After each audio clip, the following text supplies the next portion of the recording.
Good morning. Well, at least it's morning for me.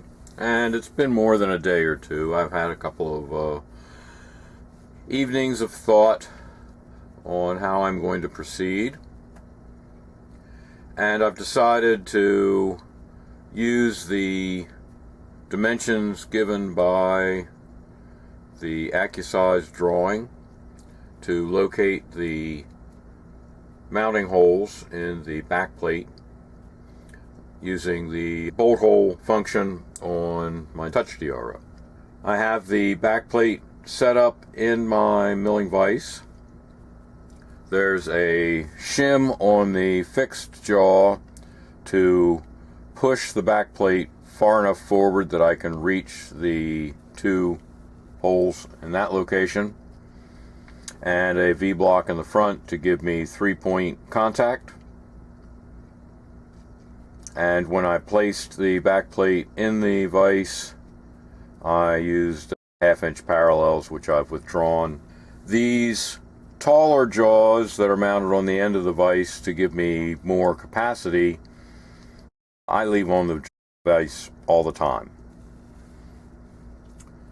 And I saved you the boredom of watching me dial it in, but I'm within a 1/2,000th of being on the lathe size register. More than adequate for what we're going to do.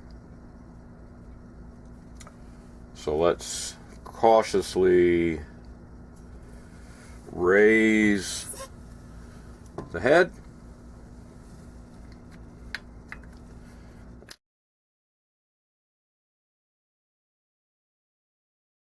Take the little jig borer style indicator clamp. I really like this. I have the Indicall type that attaches to the quill, but I find this a little better because it's easier to get the indicator so that you can see it all the way around. Now, because I cannot remember if I fully tightened the chuck in place, yes I did, just double checking. Drill chuck is fully tightened in the quill. And now I'm putting a spotting drill in place.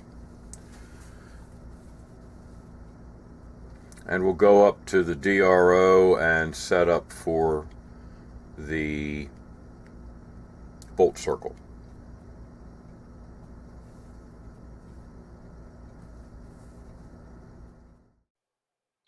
First step will be zeroing the DRO. Then we will go to the bolt circle, enter the diameter because we want radius, but TouchDRO can do some calculations for us. Go into the numerics functions, then divide by 2. Now we have the radius. Number of holes is 3, obviously. Angle, we're starting at the bottom, so that's going to be 180.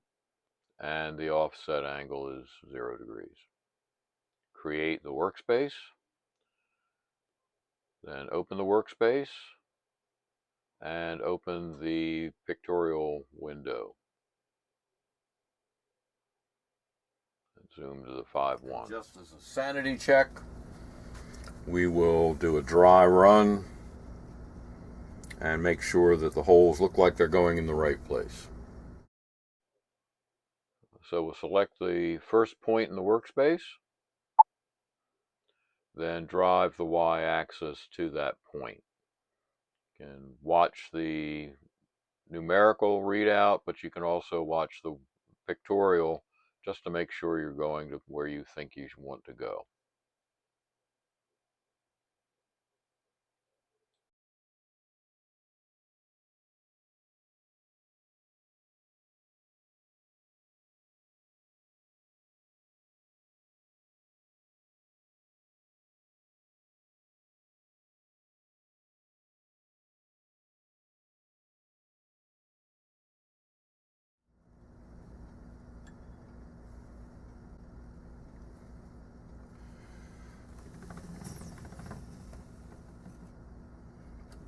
Now that looks right, but I cheated and drew up and cut out a template.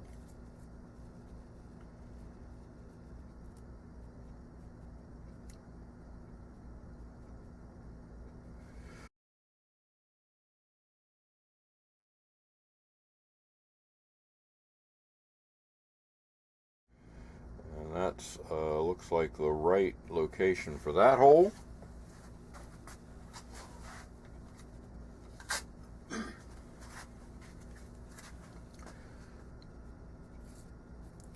We will lightly tape the template in place so we can check the other two holes.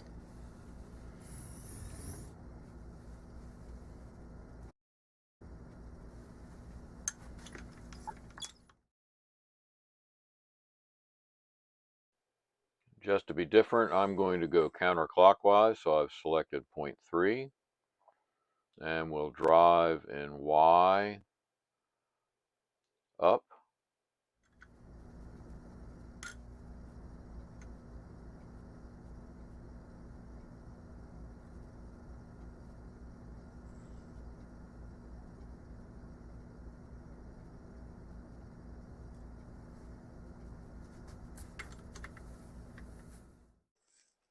And then drive in X to get to the next point.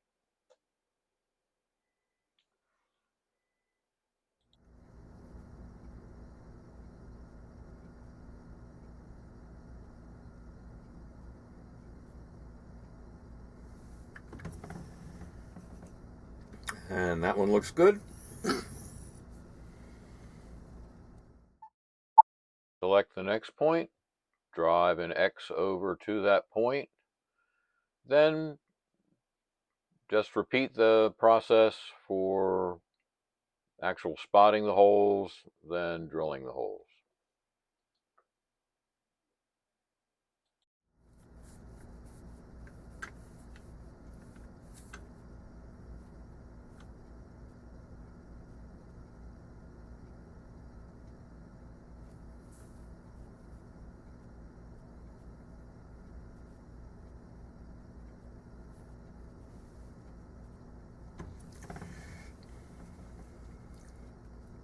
And that also looks good.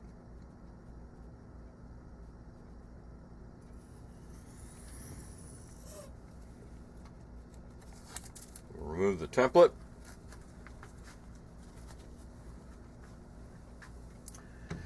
And then, since it really doesn't matter which order we drill them in, we will start with spotting the third one and work back through it. And for this, I am going to zoom in a little for you. But since I'm going to be turning on the vacuum, I'm also going to mute this section. I'm just going to spot the holes. I'm not going to make you watch spotting, drilling, etc. I'll spot the holes, I'll drill the first hole for you on video, but unless you really are bored, I don't think you need to see everything.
all looks good so far.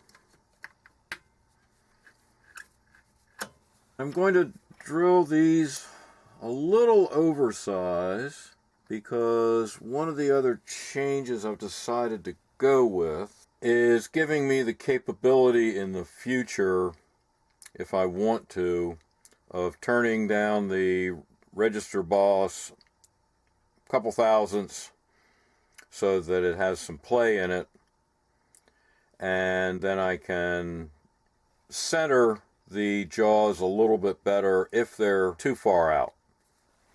Not quite a set true chuck because I don't have enough of anything to push on, but I can loosen the mounting bolts, tap it into place, and then snug them up.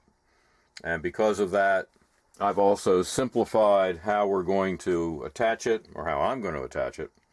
And I'm not going to use the socket head cap screws that came with the chuck.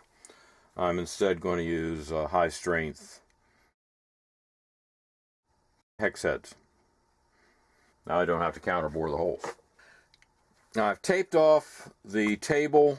The dust collection's doing a good job on most of the chips coming off. The drill's going to produce a lot more than the spotting drill did.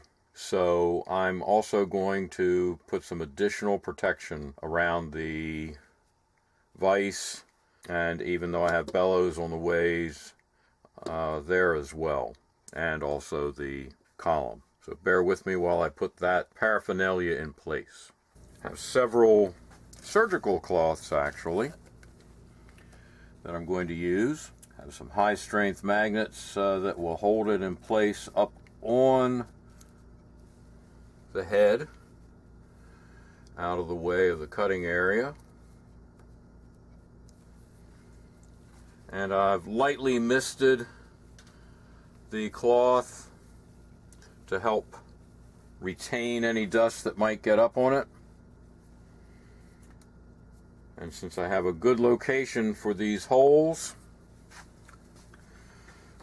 I'm actually going to use the hole in the surgical cloth, which is what they use to cover up so that the patient can't see what's going on.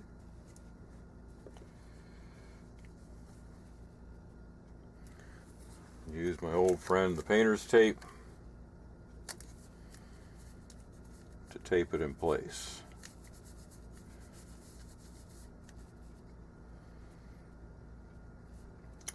And yes, that spot will still center the drill.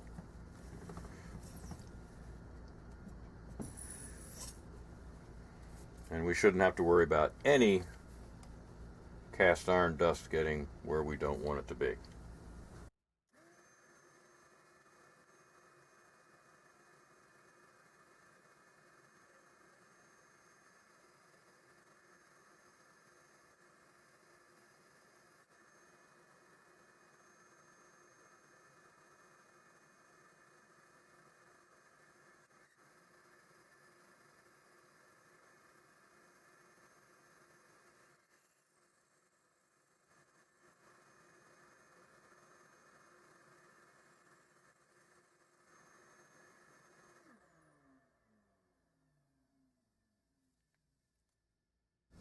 That worked very well.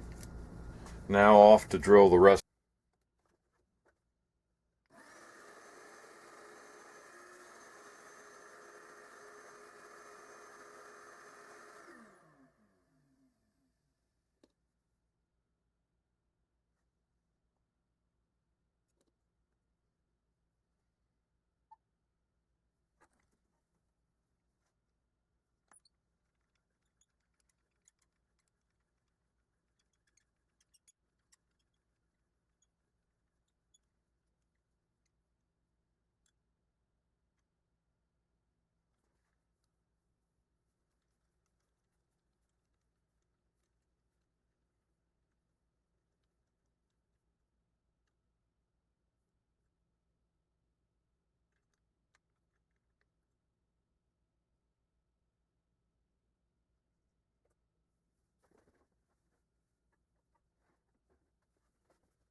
Off camera, I finished drilling the holes.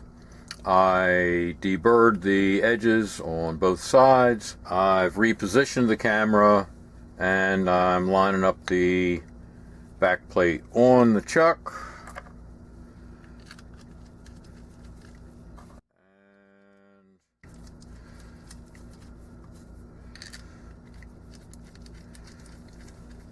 Putting the entire assembly together. Not that this is exciting, but it's certainly a definite importance to the operation.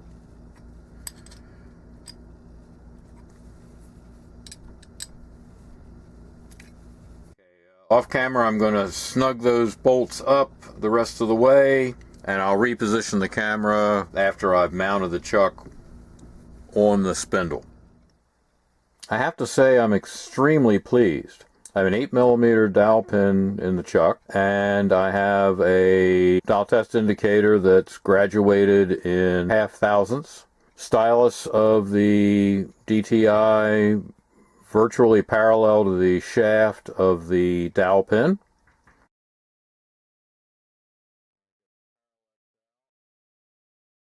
Getting about 1 1/4 thousandths total run out.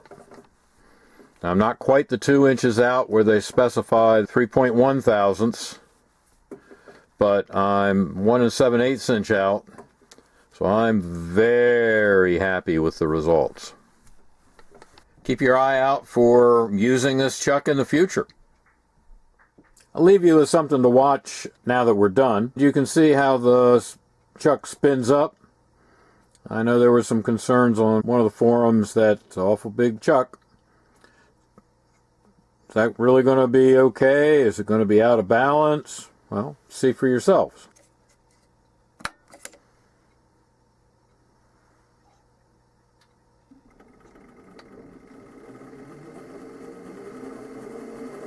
I did disconnect the drivetrain so we don't have any gear noise.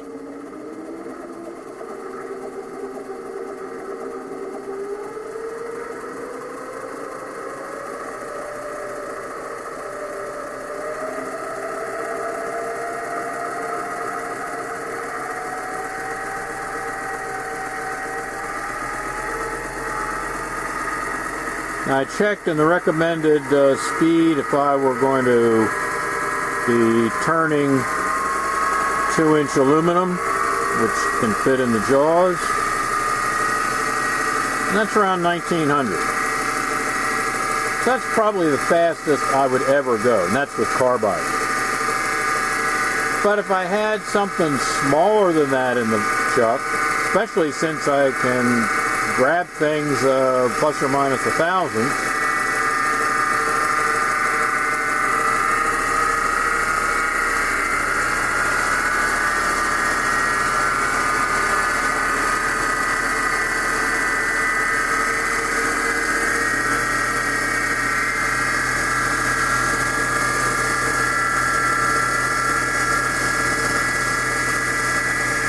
And there's 2,500.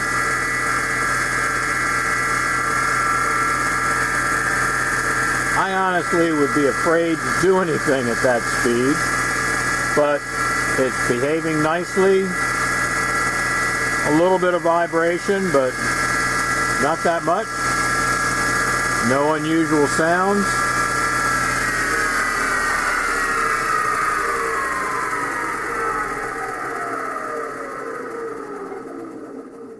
And it coasts to a nice stop.